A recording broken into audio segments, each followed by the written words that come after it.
Hello, I'm doing a review for this book, Why Caesarean Matters by Clare Goggin. This book appealed to me because I wanted to find out more about this method of birth and, most importantly, women's experiences of it and what women can do to feel more in control or empowered by their caesarean births.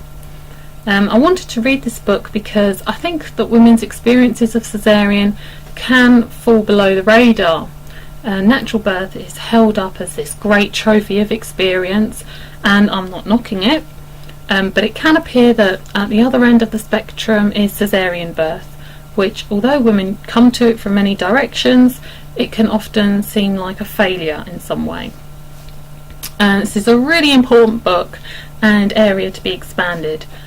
Around 1 in 4 babies are born by caesarean in the UK, so it affects a lot of women. Women who need to feel listened to, understood, accepted and validated. It can feel like there's a divide between natural and caesarean birth, so let's pull down that barrier. So in the book there's a lot of information given early on regarding how many mothers have caesareans, why they have them, etc. And it's interesting, although I did feel it became a little bogged down in figures and statistics at times.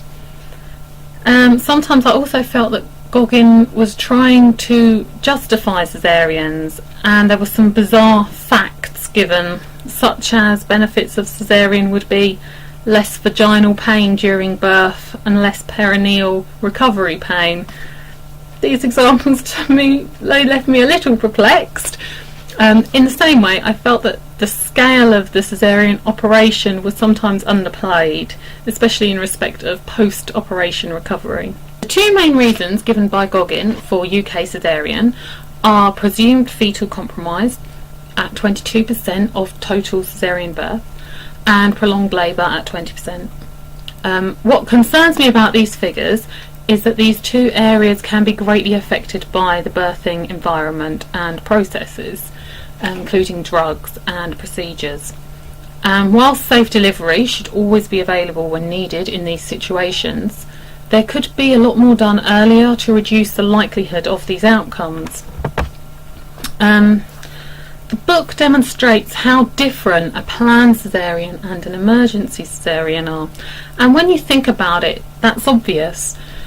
I would imagine that if you are told you need a caesarean late in the day, that you really hand yourself over to the medical team, trusting that they need to take control of the situation for you and your baby's safety. And I doubt you'd be thinking about dimming the lights or deferred cord clamping. Planning a caesarean, however, allows the woman to have much more control and ownership of the event, as these women who plan caesareans bring gentler techniques into the operating theatre, such as one said before, and having partners present, viewing the birth skin to skin as soon as possible. So these procedures have become more common and are then incorporated into emergency caesarean as much as possible.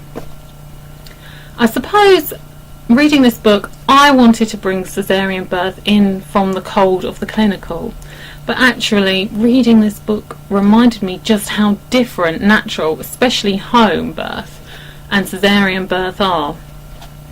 That being said, birth is a magical event, whatever context it happens in, and the steps to encourage women to own their caesarean births and personalise them are commendable.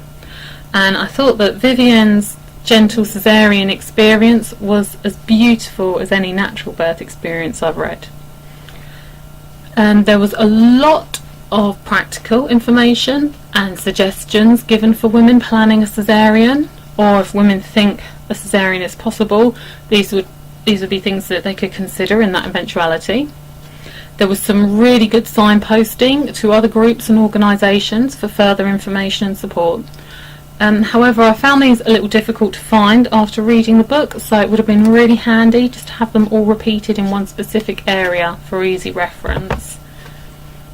I found this book interesting, and I think that it would be particularly useful to women who are planning to have a caesarean, or who think they may have one. And it would also be useful to examine your experience retrospectively after having a caesarean. I would definitely recommend it to anyone in these situations, and especially for women planning a caesarean. It's a great guide and advocate.